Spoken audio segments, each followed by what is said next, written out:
চাঁদ হলো আমাদের পৃথিবীর একমাত্র প্রাকৃতিক উপগ্রহ। পৃথিবী থেকে চাঁদকে দেখতে কেমন লাগে সেটা তো আপনারা সবাই জানেন।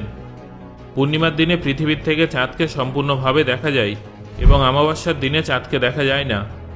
কিন্তু চাঁদ থেকে পৃথিবীকে দেখতে কেমন লাগে সেটা কি আপনারা জানেন? বন্ধুরা, আজকের এই ভিডিওতে আমি আপনাদের বেশ কিছু মহাকাশ এজেন্সির আসল ভিডিও ক্লিপ দেখাবো এবং সেগুলোর মাধ্যমে আপনাদের এটা বোঝানোর চেষ্টা করব যে চাঁদ থেকে পৃথিবীকে দেখতে ঠিক কেমন লাগে। বন্ধুরা, ভিডিওটা কিন্তু বেশ রোমাঞ্চকর হতে চলেছে, তাই শেষ পর্যন্ত অবশ্যই দেখুন।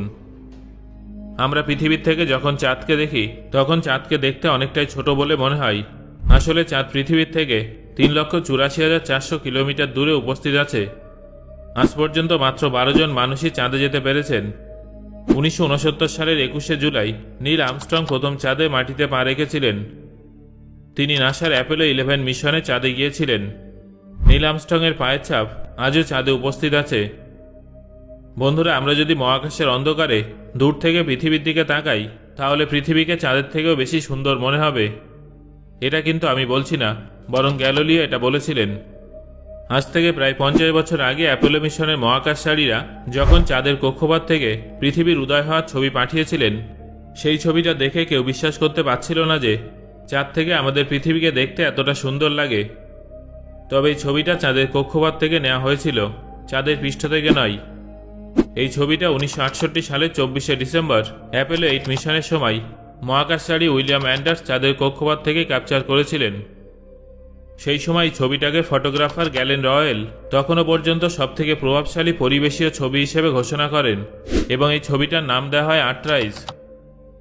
চাঁদ থেকে আমাদের পৃথিবীকে ঠিক কেমন দেখতে লাগে সেটা বোঝার জন্য আমাদের চাঁদের গতি সম্পর্কে বুঝতে হবে। পৃথিবী থেকে আমরা চাঁদের একটা দিকই দেখতে পাই।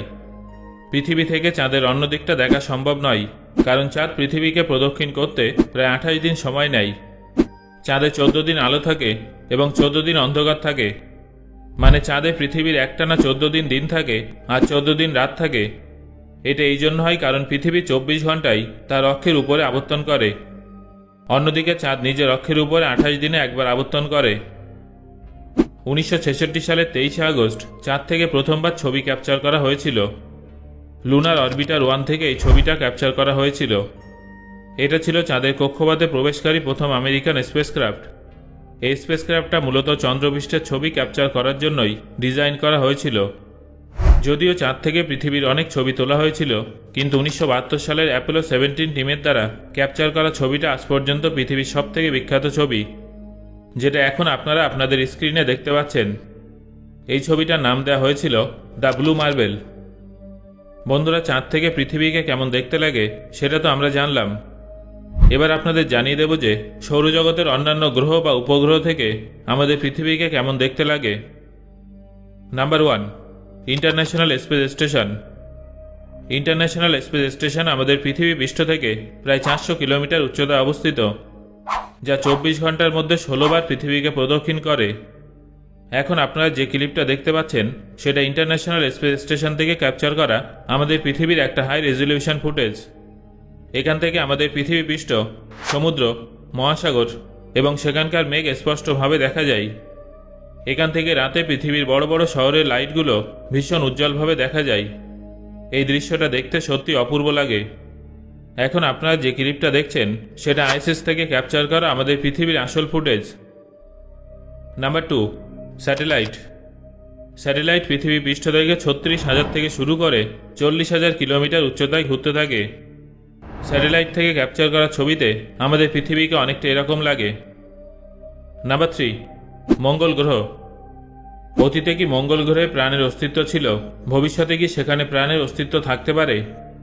এই প্রশ্নগুলোর উত্তর অনুসন্ধানের জন্য আমরা মঙ্গল গ্রহে যেসব রোভার বা অরবিটার ইত্যাদি মিশন পাঠিয়েছি সেগুলো আমাদের কাছে পৃথিবীর ছবি পাঠিয়েছে। 2003 সালে মঙ্গল গ্রহ থেকে আমরা পৃথিবীর লাইভ ছবি দেখতে পাই। এই ছবিতে পৃথিবী এবং তার পিছনে উপস্থিত চাঁদকে দেখা গিয়েছিল। তারপর 2007 সালে মঙ্গল গ্রহ থেকে পৃথিবীর হাই রেজলিউশন যুক্ত ছবি আমাদের কাছে পাঠানো হয়েছিল। এই দুটো ছবি অরবিটার দ্বারা ক্যাপচার করা হয়েছিল। কিন্তু মঙ্গল গ্রহের পৃষ্ঠে ঘুরতে থাকা স্পিরিট রোভার মঙ্গল গ্রহের পৃষ্ঠ থেকে পৃথিবীকে কেমন দেখতে লাগে সেই ছবিটা আমাদের কাছে পাঠিয়েছিল। এটা অন্য একটা গ্রহের পৃষ্ঠ থেকে ক্যাপচার করা পৃথিবীর প্রথম ছবি ছিল। নাম্বার 4, বুধ গ্রহ। সূর্যের সবথেকে কাছের গ্রহ বুধ থেকে আমাদের পৃথিবীকে দেখতে এরকম লাগে। এখান থেকে পৃথিবীকে অনেক উজ্জ্বল বলে মনে হয়। নাম্বার 5, বৃহস্পতি। এটা হলো বৃহস্পতির থেকে ক্যাপচার করা আমাদের পৃথিবীর ছবি। বৃহস্পতি থেকে আমাদের পৃথিবী প্রায় 778 মিলিয়ন কিলোমিটার দূরে আছে। এখান থেকে আমাদের পৃথিবীকে একটা নীল বিন্দুর মতো লাগে। নাম্বার 6, শনি। শনি হলো একটা গ্যাসীয় গ্রহ, যাকে তার বলয়ের জন্য দেখতে খুবই সুন্দর লাগে। আমরা শনি গ্রহে ক্যাসিনি স্পেসক্রাফটকে পাঠিয়েছিলাম। 2017 সালের সেপ্টেম্বরে এই স্পেসক্রাফটটা ধ্বংস হয়ে যায়। তবে তার আগে স্পেসক্রাফটটা তার ক্যামেরার সাহায্যে শনি গ্রহ থেকে আমাদের পৃথিবীর ছবি ক্যাপচার করে আমাদের কাছে পাঠিয়েছিল। এই ছবিটা ছিল শনি গ্রহ এবং তার বলয়ের মাঝে উপস্থিত ডার্ক স্পেস থেকে ক্যাপচার করা আমাদের পৃথিবীর ছবি। এখান থেকে আমাদের পৃথিবী 1.2 বিলিয়ন কিলোমিটার দূরে আছে। বন্ধুরা, এখনো পর্যন্ত মানব নির্মিত কোনো জিনিস যেটা মহাকাশে সব থেকে দূরে গেছে সেটা হলো ভয়েজার 1 স্পেসক্রাফট। বর্তমানে ভয়েজার 1 মহাকাশের গভীরে চলে গেছে। তবে সেখানে যাওয়ার আগে স্পেসক্রাফটটা তার ক্যামেরা পৃথিবীর দিকে ঘুরিয়ে পৃথিবীর ছবি ক্যাপচার করেছিল। এই ছবিটা ভয়েজার 3.7 বিলিয়ন মাইল অর্থাৎ পৃথিবীর থেকে প্রায় 6 বিলিয়ন কিলোমিটার দূর থেকে ক্যাপচার করেছিল। এই ছবিতে যে ছোট বিন্দুটা দেখতে পাচ্ছেন সেটা হলো আমাদের পৃথিবী। সো বন্ধুরা, এতক্ষণ ধরে আপনারা দেখলেন যে বিভিন্ন গ্রহ, উপগ্রহ বা স্যাটেলাইট থেকে পৃথিবীকে দেখতে কেমন লাগে। এবার আমাকে কমেন্ট করে জানান যে কোন গ্রহ বা উপগ্রহ থেকে পৃথিবীকে দেখতে সব থেকে সুন্দর লেগেছে। ধন্যবাদ।